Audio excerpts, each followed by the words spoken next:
Today's video is sponsored by CableMod. So this is the Chimera65 R2 from Cannonkeys, or the Chimmy if you're nasty, and this is a very special version I have here today. This is the Prism Special Edition, so we've got this insane royal purple anodizing, tons of brass add-ons, and the whole thing is just dripped out in rainbow PVD. This copy was originally planned to be a one of one, meaning they weren't even going to manufacture it. This would have been the only one that existed, and they decided to include this as a special edition in the group buy. I'm not even mad about that. It's so sick, it deserves to get made. And it's expensive, obviously. I mean, look at it, but we'll talk price in just a sec. First though, thanks to some feedback from a recent keyboard review, I was almost convinced that there was no such thing as a board at any price point that didn't require some level of sound dampening or modding to sound good. Something you just opened up, took it out of the box, built it, and it sounds great. Well,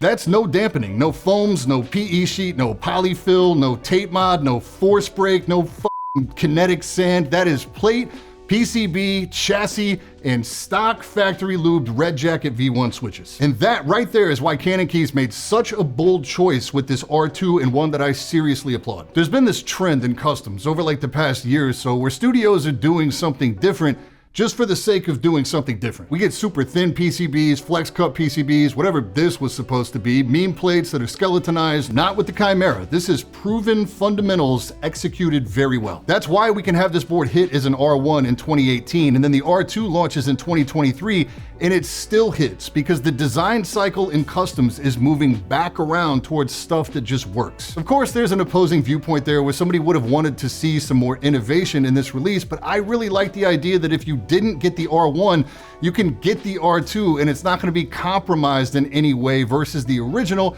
because they're essentially the same. So getting into it, we've got a 65% layout with a badge in the top corner, rainbow PVD coated brass in this case, and a breakout 3-key column on the right with the arrows exploded away from the main key bed. We've got a typing angle of 7.5 degrees and a front height of just under 18 millimeters. And you'll see little design inspirations in this board from a lot of top boards from customs past. The top part of the case is sculpted with reduced dimensions on every side. It creates a ledge or like a cushion setting with these smooth beveled lines and corners.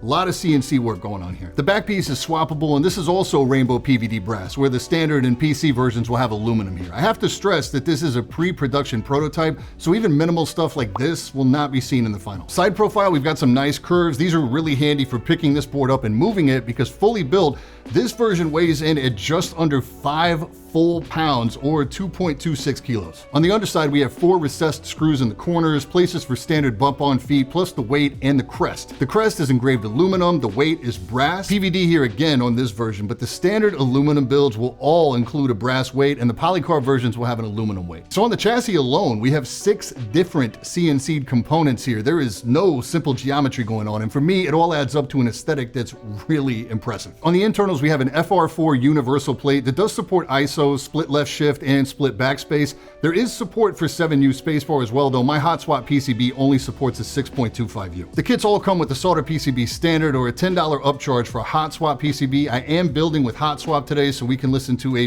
mind-numbing amount of configurations. Regardless of whether you get solder or hot swap, this is a standard 1.6 millimeter thickness and no flex cuts anywhere to be found. There's not much to the mounting system either. You have pour-on gaskets for the tabs on the plate, and that's sandwiched between the case parts. That's it. So that, with the solid plate and the PCB, means we're not going to see anything here in terms of flex or bounce. It is a stiffer typing experience, but not uncomfortable at all on bottom out. We also have a unified daughter board here that uses a new style of connector. This is a Molex Pico EasyMate connector. You just line it up and press it straight down into the socket. This is a lot lower profile than the JST connector too, so less chance of breakage.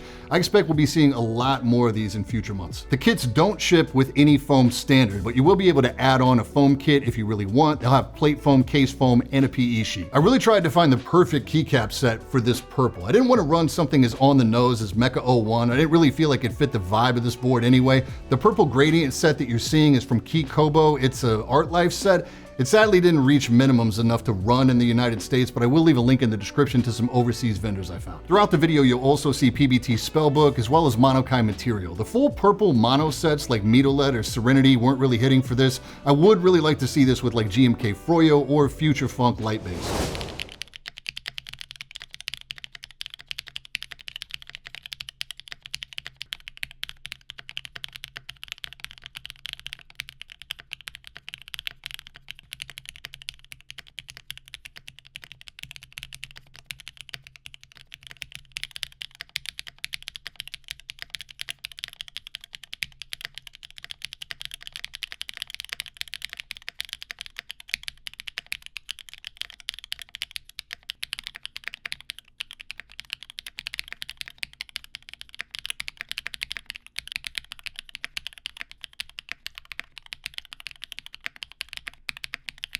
So there is a hollowness there, but it's not bad to me. It doesn't sound cheap, it doesn't sound pingy, it's got a density to it, like a woody overtone, similar to like an old school top mount board with no foams. It is going to showcase a lot more of the switch sound though, because there's no foam for that to hide behind. The GAT inks are usually the safe bet, but they're not my favorite in this case. I feel like the tungstens really take it here. Clackier than I usually like, but they really fit the tone of the board.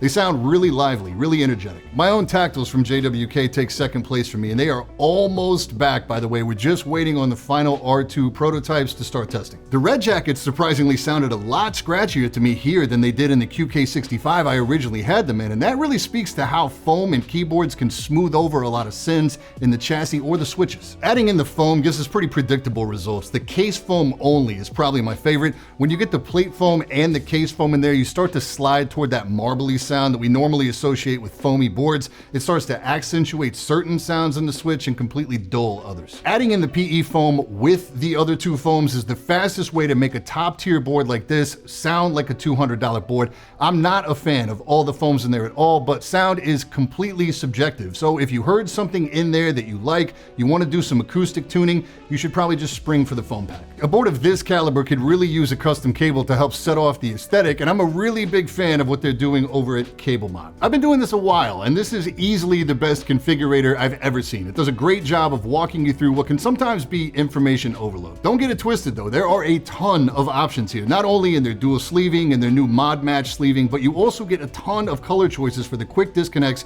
and the connectors themselves. This connector was actually anodized in rainbow to match the PVD on this board. For quick disconnects, you can go classic aviator or slimline and go crazy with colors that use powder coating, anodizing, or Cerakote, or if you'd rather have a genuine Limo connector, they've got you covered there too. They also have some of the tightest and most consistent coiled models around, but I opted for the Pro Straight variety. Both arrived in carry cases with padding, and the quality and attention to detail here is top tier, because these are all handmade, regardless of which model you pick. And you'd think that would come with weeks of wait time, but orders normally ship within 3 to 5 business days, even on full custom orders. Now through March 31st, they have a flat rate promotion where you pay a total price as low as $39.90 for aviators, or get genuine Limo for $69.90 for the absolute enthusiast. Check out the configurator link down in the description to build your ultimate custom cable over at CableMod. So unsurprisingly, the Chimera is a group buy. It runs from April 14th to April 30th, and I already know I'm gonna get comments today about it being sold out, even though it hasn't gone on sale yet. At the time of this video, the standard aluminum and polycarb editions are going for $450, E-White goes up to $470, and the special editions, like the ones shown today, are going for an eyebrow-raising $630. Upgrading to a hot swap PCB will get you for $10, and an aluminum plate instead of the FR4 shown today will be a $20 upcharge. Amazingly, these price points are actually coming in cheaper than the prices on the R1, and you do get a metal artisan included with the group buy. Worth it is a totally subjective thing based on how long you've been a DJing in the custom keyboard scene, but for me,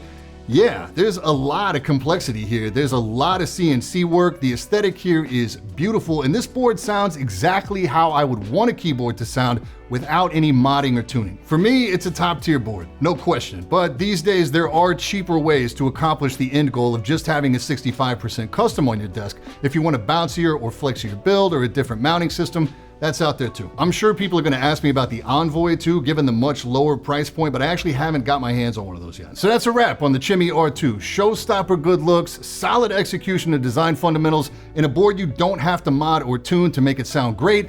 That's a W for me. And that's it for today. I'll catch you all in the next one. Stay up.